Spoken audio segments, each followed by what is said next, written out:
اس نے اپنے سر سے کپڑا اتارا، اوڑھنی اتاری اور اپنے ابو کے سر سے نکلنے والے خون کو پوچھنے لگی۔ میری ماں بہنیں سن رہی ہو تو غور سے سنیں، 4 سال کی بچی نے اپنے سر پہ اوڑھنی اوڑھ رکھی تھی، جبکہ پردہ فرض نہیں ہوا تھا، پردہ فرض نہیں ہوا تھا، اور جب پردہ فرض نہیں تھا پھر بھی 4 سال کی بچی اوڑھنی اوڑھے ہوئے۔ میری بہنوں، میری ماں، میری قوم کی بیٹیوں، اسی طریقے سے میری بہنوں، میری قوم کی بیٹیوں، اللہ تعالیٰ نے تمہیں کپڑا پہنتے وقت تمہارے سینوں پر دوپٹے، تمہاری سینوں پر اوڑھنیاں ہونی چاہیے، یہ طریقہ بھی سکھلایا، فرمایا وَلْيَضْرِبْنَ بِخُمُرِهِنَّ عَلَىٰ جُيُوبِهِنَّ،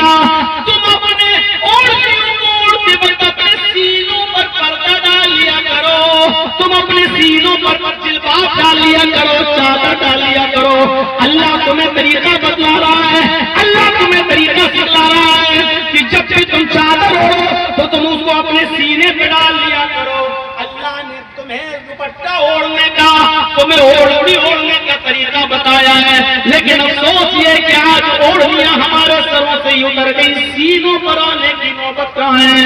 کچھ ایک تو ڈالتی بھی ہے تو فیشن میں اپنے گلے میں ڈال لیا اور ادھر سے ڈالا ادھر نکال لیا، وہ اپنے سینوں پر دوپٹے اور اوڑھنیاں ڈالنا اپنی جوانی اور اپنے حسن کے خلاف سمجھتی ہے۔ وہ سمجھتی ہے کہ اپنی جوانی کی نمائش اور اپنے حسن کی نمائش کبھی ہوگی جب سینے کا حصہ اٹھا ہوا نظر آئے گا۔ میری ماں، میری بہنوں، یہ سب سے بڑی بے غیرتی کی بات ہے۔ وَلْيَضْرِبْنَ بِخُمُرِهِنَّ عَلَىٰ جُيُوبِهِنَّ، اللہ نے تمہیں طریقہ بتایا ہے کہ جب بھی تم اوڑھنی اوڑھو تو اپنے سر سے لے کر اپنے سینے کو بھی چھپا لیا کرو، یہ طریقہ بتایا ہے اوڑھنی اوڑھنے کا۔ فاطمہ رضی اللہ تعالیٰ عنہ اپنے باپ کو اپنی اوڑھنی سے صاف کرتی جا رہی ہیں اور اس موقع پر کہتی جا رہی ہیں کہ آئے لوگوں، تم نے میرے اس باپ کو مارا ہے جس نے آج تک زندگی میں جھوٹ نہیں بولا، تم نے میرے اس باپ کو بے ہوش کیا ہے جس نے زندگی میں کبھی کسی کی امانت میں خیانت نہیں کی۔ آئے مکے والوں، تم نے میرے اس باپ کو مارا ہے صرف اس بات پر کہ وہ تمہیں لا الہ الا اللہ کی دعوت دیتا ہے، وہ تمہیں ایک اللہ کی عبادت کی طرف بلاتا ہے، صرف اس بات پر تم نے میرے باپ کو مارا۔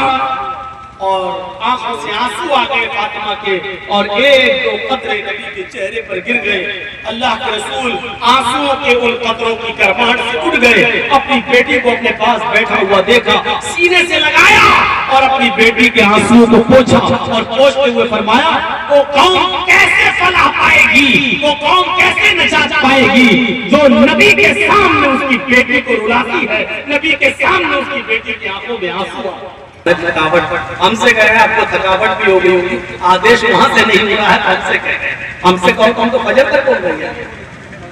ارے ابھی بوڑھا تھوڑی ہوا ہوں، ابھی تو انرجی ہے۔ نہیں، بات ماننی پڑے گی، پرشاسن کا خیال رکھنا ہے، ہمیں قانون اپنے ہاتھ میں نہیں لینا ہے۔ بہت بڑا سہیوگ رہا ہے جو انہوں نے بیچاروں نے اب تک ہم کو 1:45 بجے تک کا ٹائم ابھی تک سمیٹ لیا دیا ہم کو۔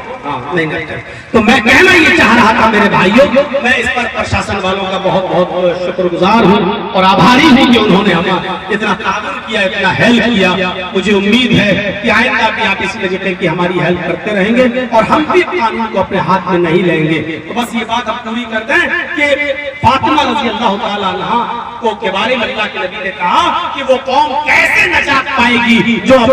جو نبی کے سامنے نبی کی بیٹی کو رسوا کرے گی اور ذلیل کرے گی۔